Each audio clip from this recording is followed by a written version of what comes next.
جبکہ یہ عمر ایسی تھی ہرن ہوتی، شیرنی ہوتی، شیرنی اگر چھت پہ سے بھی کود جائے نا تو بھاگتا ہوئی چلی جائے. یہ عمر مگر بالکل سفید چٹا کپڑا ہو گئی، نہ خون رہا نہ کچھ، لیور بیکار ہونے لگا.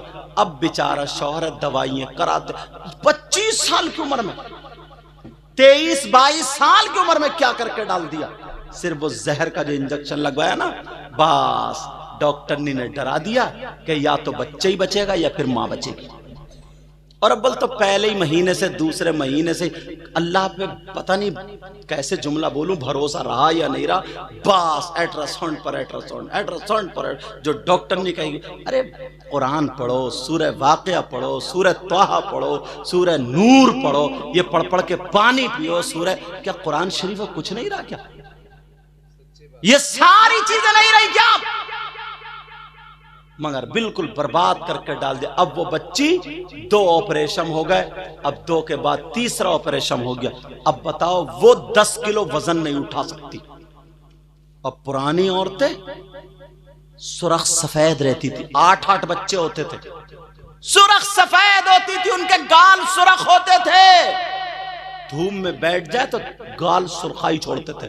اس کو بولتے ہیں خوبصورتی.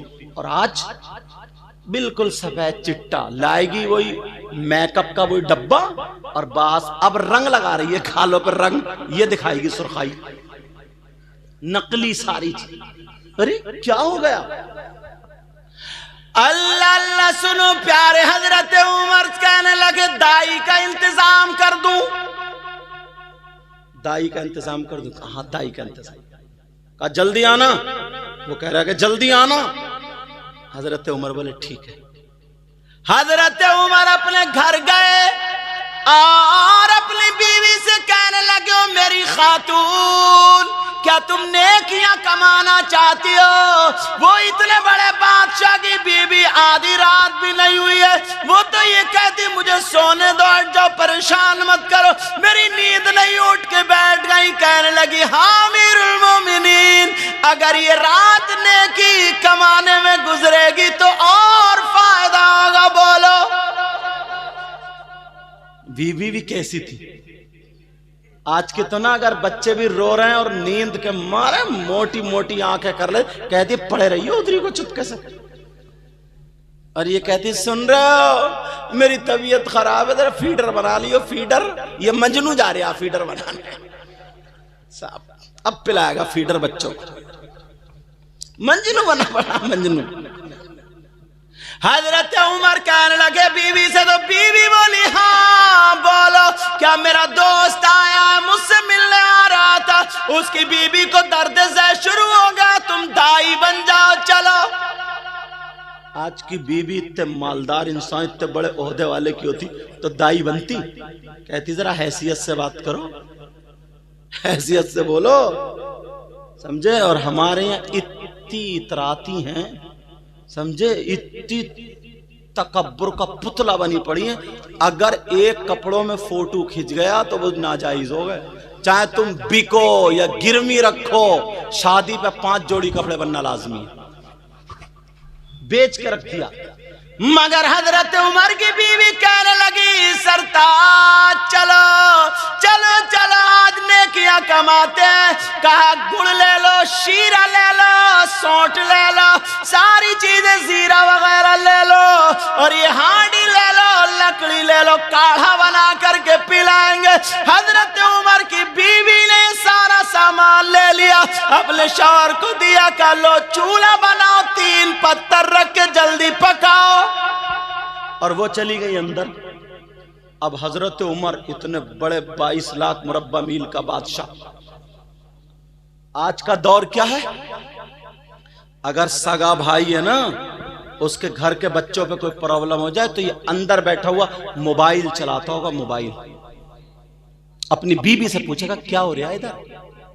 کتنا بڑا بےہودہ انسان ہے، اپنے خون کا اثر تو نے چھوڑ دیا.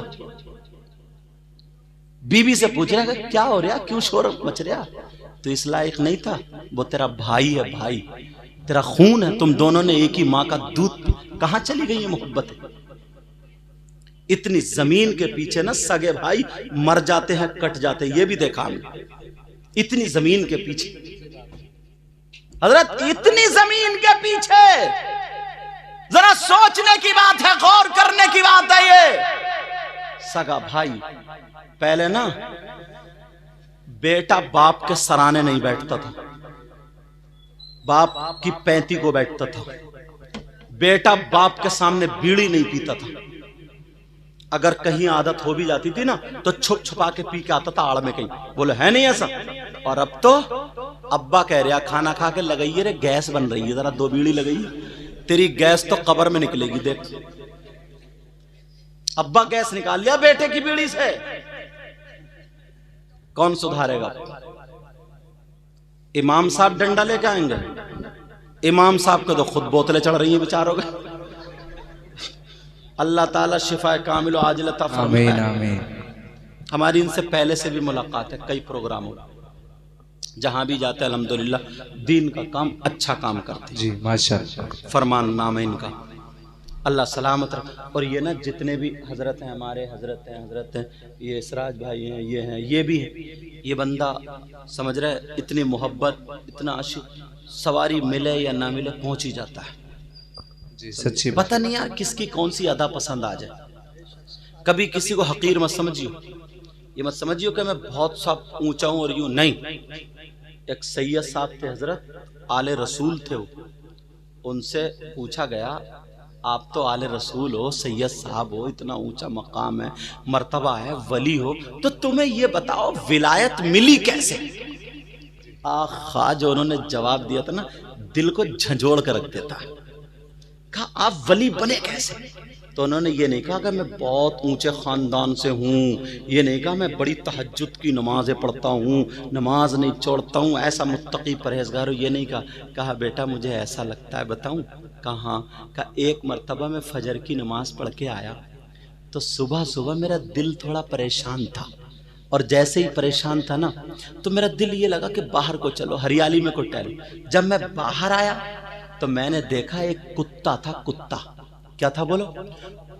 اور کتے کی گردن یہاں اوپر سے سڑ رہی تھی، اور اس سڑی ہوئی گردن پہ نا کیڑے بل بلا رہے تھے، اور کتا یوں کر رہا بہت زیادہ پریشان، بہت پریشان، اور منہ سے جھاگ نکل رہے ہیں، اور لوگوں کے پاؤں میں گھس رہا کی کرتا ہوا۔ وہ سید صاحب بولے کی کرتا ہوا لوگوں کے پاؤں میں گھس رہا، مگر کوئی پاؤں مار دے، کوئی ہٹ کر دے، کوئی ڈنڈا مار دے، کوئی پتھر مار دے، کوئی انسان نہیں مل رہا تھا۔ اور وہ کتا کہہ رہے تھے یا اللہ مجھے اس تکلیف سے کوئی نکال دے، یا اللہ مجھے اس تکلیف سے کوئی نکال دے۔ اللہ تو سب کا خالق و مالک ہے نا۔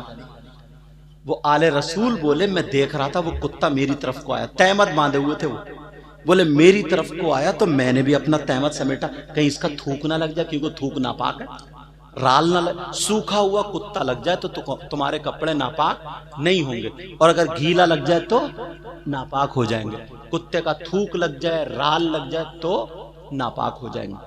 سمجھ میں آ رہی بات؟ یہ بات صاف ہو گئی۔ اب وہ انہوں نے کپڑے سمیٹ لیے، مگر وہ بھی پیچھے ہٹے، اور انہوں نے ایسے کرا تو کتا دم ہلانے لگا۔